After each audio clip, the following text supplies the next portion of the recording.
Okay? And this is what we're talking about. Design ideas can be sampled immediately, multiple color combinations can be produced immediately, print size samples can be controlled, time to sample can be controlled. You have to make it to that big show. Yeah, a lot of the print design studio directors have to be at these big shows, showing their line, selling their line, taking orders for their lines, meeting customers, discussing with the customers. Okay, so you have this digital print. So here's the other thing. You're at a show. Okay, I made this print, digital print on my digital printing machine. I'm at the show. I'm showing it to a customer. The customer says, I don't like yellow because I went to URI and the colors are blue. Okay, blue and white. Can you do it in blue and white? I'll give you an order for 20,000 yards. Sure. Call up your studio, pull up this file, change the color to blue. What's the tab you like? Customer's wearing a URI T-shirt, so it's got the blue color already. Boom, boom, boom. Okay, get it done that day. Overnight express it in the mail to the show, and then, okay, customer, here it is in blue. Okay, here's the order for 20,000 yards. It happens that fast. That happens. That really happens. Okay, it's so easy to do. Okay, it's so immediate. That's why I use the word immediately. It's immediately right there. Okay. Okay, so now we're here. I got to talk about a couple of things first. Okay, Susan? Is there 10 more minutes? You're the, what is it, the main? Marquee? Yeah, you're the marquee guy. All right. Okay, I got to talk about a couple of things in printing so that you understand the next concept I'm going to throw out there. First of all is repeat. I think you've seen repeat. So it's the size of the screen. The circumference of this screen is the repeat of the pattern. So as this moves one rotation, it does one repeat of the pattern. Okay? So that's what we mean by repeat. And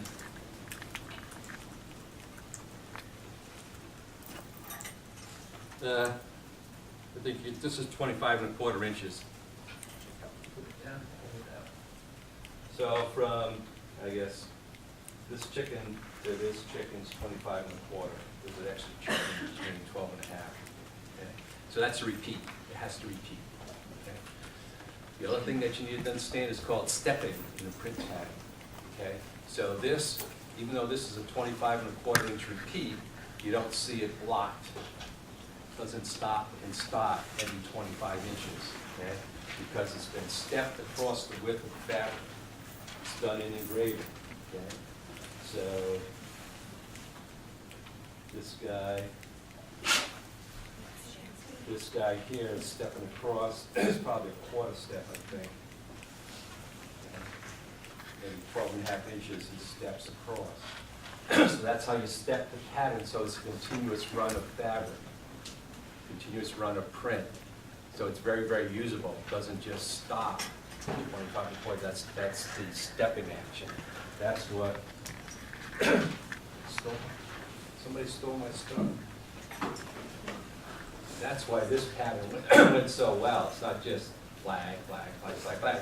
It's stepped and repeat, so it's a continuous run of flowing flag colors.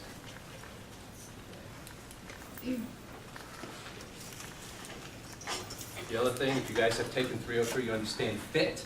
Okay, so all those screens in the pattern have to fit together so there are no grins. It's usually a question on 303 test. What is a grin? Okay? That's when it's not fitting together. You get a little white area in between, the red and yellow, etc. So that's fit. Okay, very important in a traditional print, because all those screens, you got 16, 32, whatever screens, all have to fit together. Okay, it takes time to adjust and put them together. What else?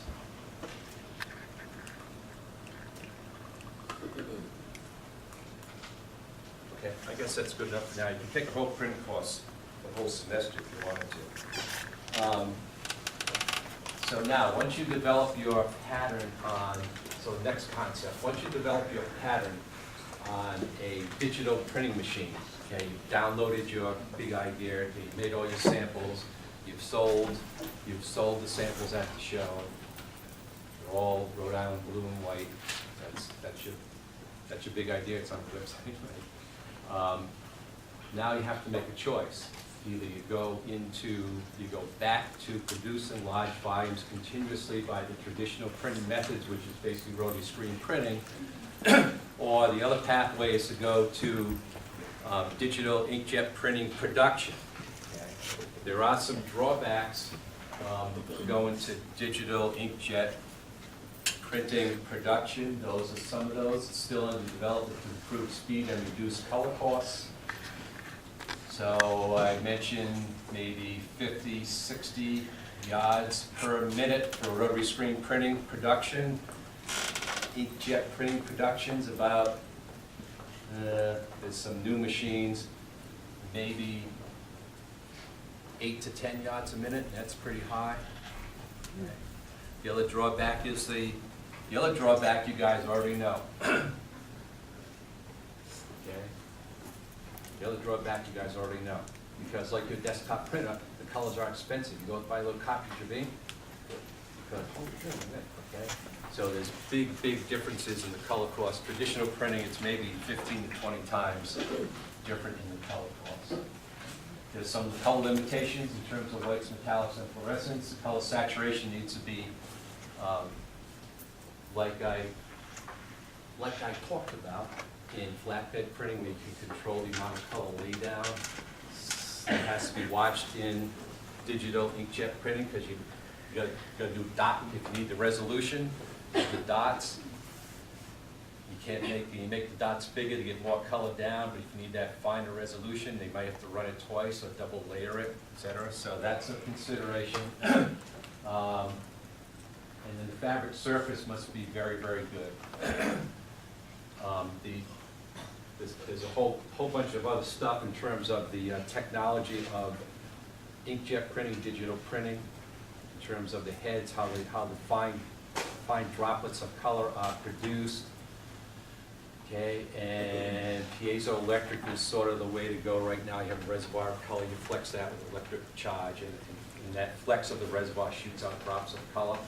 It has to be, that's the most durable, but not in all cases is it durable, because if you're in a textile printing plant, some of you guys have visited textile plants on some of the tours, 303 tours, you'll see a lot of lint. There's a lot of lint around it, and clots of colors. There's lint on the fabric surface that will clot the colors.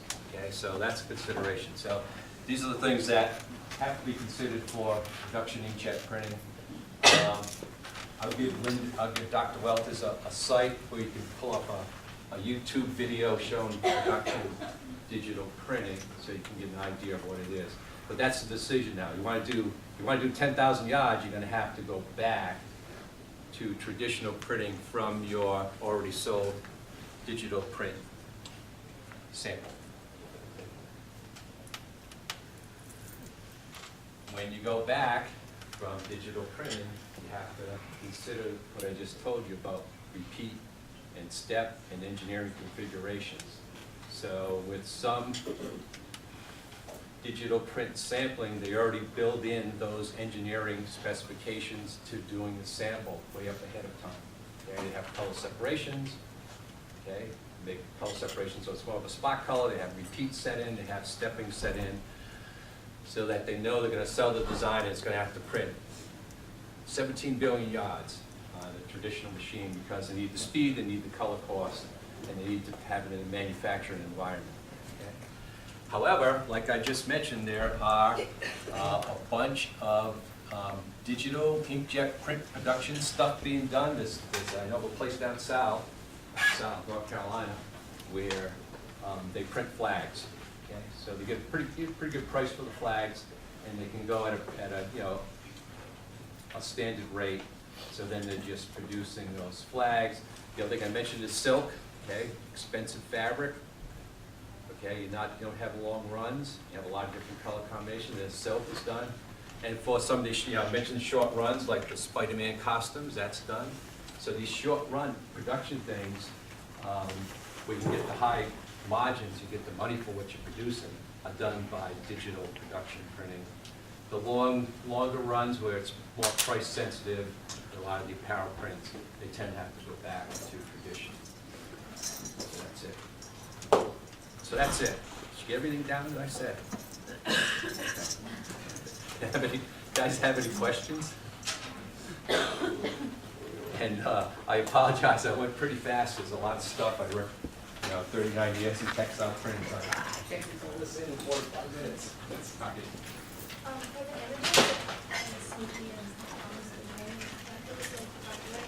Yes, that's a license. So the company that's Thomas Train is Thompson's, so that's their license. So there are a lot of these things, a lot of these different things that Thomas the Tank guys get money for every yard that's printed, like I was talking about. And Peanuts guys get money. As a matter of fact, Elvis, even though he's dead, whoever the Elvis guys are, they get money if you print Elvis designs still. There's a lot of stuff out there like that. A lot of it's used for home sewing. Well, I don't know whether they use Elvis images using Las Vegas in the chapels. Some Elvis. But yeah, it's licensed. All that stuff is licensed. So whoever did the design, hopefully you'll do one of those designs and just sit there and get, what's the song? Get my checks for free. Apologize for going so fast. Any other questions? I'm sorry, Susan needs to talk about. And I'm going to let you run the video camera, Richard. Zoom in. No, please don't. Zoom out, make me look good. I think this thing. All right, so zooming in and out. And if I get to 30 minutes, you're going to have to start again. You have to push record again. That's all. Okay.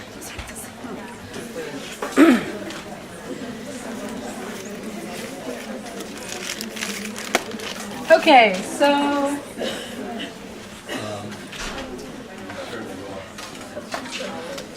while I'm setting up, I'll talk about our process of our inkjet printer. If you haven't been in 302, you can pop into 302 and take a look. It's on the left-hand wall. It's a $60,000 piece of equipment. We got a grant from the Champlin Foundations, which is a wonderful organization here in Rhode Island that supports schools, it supports individuals in Rhode Island, and this is the second grant the department has received from them. We got the printer over a year ago, and during the training, we discovered that one of our pieces of equipment was actually malfunctioning, and it took us about 7 months to get it fixed. What we've learned about inkjet printing, particularly in a university setting, is the fabric ages, the dyes age, and if you're not printing and producing, you're actually spending money on things you're not getting products. So we've actually had to replace a whole set of dyes. We did get a free set of dyes. I don't know if I made that you guys aware of that. But in the meantime, the dyes have gotten acidic. They've damaged 2 print heads. We've had to replace 2 print heads. So the machinery that was broken was the steam jet, and that's for setting the dye, because you have to have some way of permanently affixing the dye to the fabric. That's fixed now, but now I can't get the printer to work. We replaced the print heads yesterday. We think we may still be having damper problems. So unfortunately, for those of you in 346, I'm still not able to print your textiles out. This is my dream. I'm dying to get some of these textiles ready to go, and it just has been difficult. I have, well, I probably shouldn't say that. I'm a clothing designer, and I can make patterns, but I've never made a print in my life. So this is a whole new skill set for me. That's outrageous. Isn't it? But I don't think we have anybody who's... Martin, have you designed textile prints? Oh, so, yeah. So, Deborah Baronis does it, has done it, yeah. She does. Whose printer does she use? No, she teaches CAD here. I'm not sure who she's But using. I know she has some things she wants me to print out, and I'm Yeah. dying to print them out. I have a couple of local designers that I want to work with. So we're just on the verge of having this, but we're not quite there. It will happen. When you hear Dr. Handel going, woo, in the 302, you'll know that we finally got the darn thing to work. Okay, so, just a reminder that if there are any juniors here, you haven't yet taken 346, if you take 346, I promise that in the next year you will get a printout of your textile. So I just wanted to cover some of the designers that are using printers. Richard kind of already went through this. The speed at which you can create a sample is huge. It allows for endless experimentations. There are no limitations here. Almost no price, cost is a huge limitation. And the thing about these digital fabric prints for designers, especially high-end designers, is that it has allowed them to create a very distinctive brand based on their prints. So I'm going to show you a couple of designers who are really branding themselves through their exceptional textiles. And this is a print from Wall Street Journal about a year ago. Quote, "Prints are the Wild West. Vastly improved digital printing technologies allow designers to explore while beefing up their brands." So instead of relying on a really cool logo, they can really rely on these prints to help them brand their product. I do have links to the videos for the digital printing. Do you want me to show that or just go to the next slide? Okay. All right, the first person is Mary Katranzu. I want to tell you that she did her first year at RISD. She did not graduate from RISD. Apparently she had a boyfriend she was willing to follow anywhere, so she ended up at London Central St. Martin's College of Art and Design. She got a BFA and an MFA there, and she did textile design. She did not do apparel design, so she was a little reluctant to work into apparel, but she did do that. She has, as a result of her work, won the 2011 British Fashion Council's Emerging Talent Ready to Wear. She was also nominated for the 2012